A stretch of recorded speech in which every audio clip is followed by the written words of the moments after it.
কিছুক্ষণ আগেও আরমানের সঙ্গে একা থাকতে আস্থার খুব ভয় লাগছিল, কিন্তু এখন যখন সে শুনল দাদাজি আর বাড়ির সবাই ফিরে এসেছেন, তখন সে খুশি হয়ে গেল।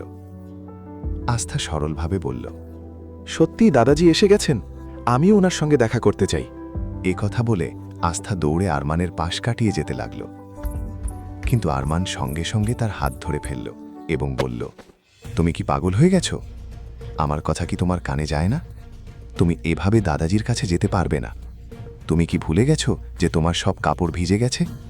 তুমি কি এই অবস্থায় দাদাজির সামনে যাবে? যাও, আগে কাপড় বদলে এসো। ধমক শুনে আস্থা মাথা নিচু করে একপাশে দাঁড়িয়ে রইল। এতে আরমানের রাগ আরও বেড়ে গেল। সে বুঝতে পারছিল না আস্থা তার কথা এভাবে এড়িয়ে যেতে পারে কি করে। আরমান রাগে কয়েক পা এগিয়ে আস্থার সামনে গিয়ে দাঁড়ালো এবং বলল, আমার দিকে তাকাও এবং বলো, এভাবে মাথা নিচু করে দাঁড়িয়ে আছো কেন?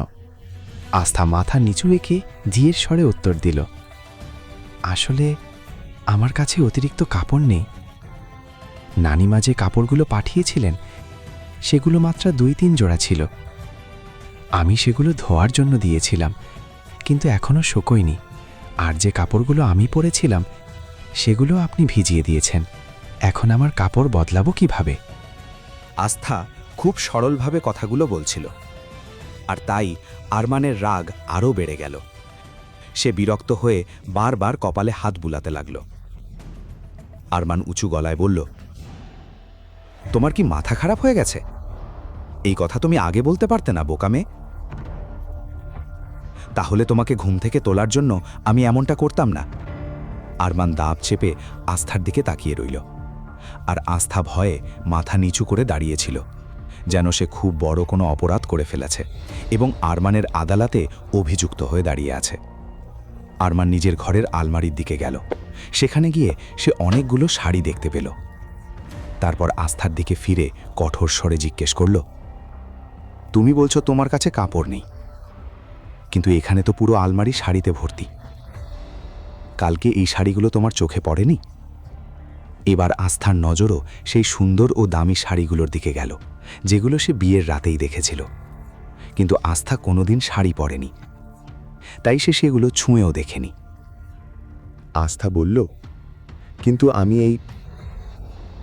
আস্থার কথাগুলো তার গলাতেই আটকে গেল। আরমান জিজ্ঞেস করল, কিন্তু আমি এই সেই কি? যদি তুমি এই কাপড়গুলো দেখেই থাকো, তাহলে তুমি কিভাবে বলতে পারো যে তোমার কাছে কোনো কাপড় নেই? আস্থা ভয় পেয়ে তাড়াতাড়ি বলল, আসলে আমি শাড়ি পরতে জানি না। আরমান অবাক হয়ে বলল, কি? কথা শুনে তার রাগ যেন আরও বেড়ে গেল। তার সামনে দাঁড়িয়ে থাকা এই মেয়েটা যেন তার ধৈর্যের শেষ সীমা পরীক্ষা করছিল। আরমান রাগী দৃষ্টিতে আস্থার দিকে তাকিয়ে বলল, সত্যি করে বলো, তুমি কি সত্যি শাড়ি পরতে জানো না? আস্থা আবারও নিষ্পাপভাবে মাথা নেড়ে না বলল। তখন আরমান আস্থার দিকে তাকিয়ে বলল, তোমার কাপড়গুলো খুলে ফেলো। আরমানের কথা শুনে আস্থার চোখ বিস্ময়ে বড় হয়ে গেল। সে চমকে উঠে বলল, কি? আরমান তার উপর পানি ঢেলে দেওয়ার কারণে কাপড়গুলো আগেই ভিজে গিয়েছিল, আর সেই ভেজা কাপড়ে আস্থা আরও সংকুচিত হয়ে যাচ্ছিল। সে নিজেকে ঢাকার ব্যর্থ চেষ্টা করল। তার আচরণ দেখে আরমান হয়তো আস্থার পরিস্থিতিটা বুঝতে পারল এবং উঁচু গলায় বলল, আমি কি বলেছি তোমার কানে যায়নি? এখনই এই মুহূর্তে কাপড় বদলে ফেলো। আমি জানি তুমি শাড়ি পরতে জানো না, তোমার মুখ দেখলেই সেটা বোঝা যাচ্ছে। আমি তোমাকে শাড়ি পরতে সাহায্য করে দিচ্ছি। আরমানের এই কথা শুনে আস্থার মনে জমে থাকা অনেক প্রশ্নের উত্তর যেন মিলল। মনে মনে মুখ বাঁকিয়ে এসে বলল, কি নির্লজ্জ মানুষ রে বাবা।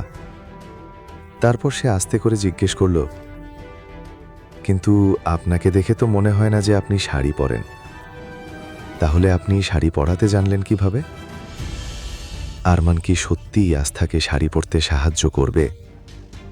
আস্থা কি তার জেদের সামনে মাথা নত করবে, নাকি নিজের অধিকারের জন্য প্রতিবাদ করবে?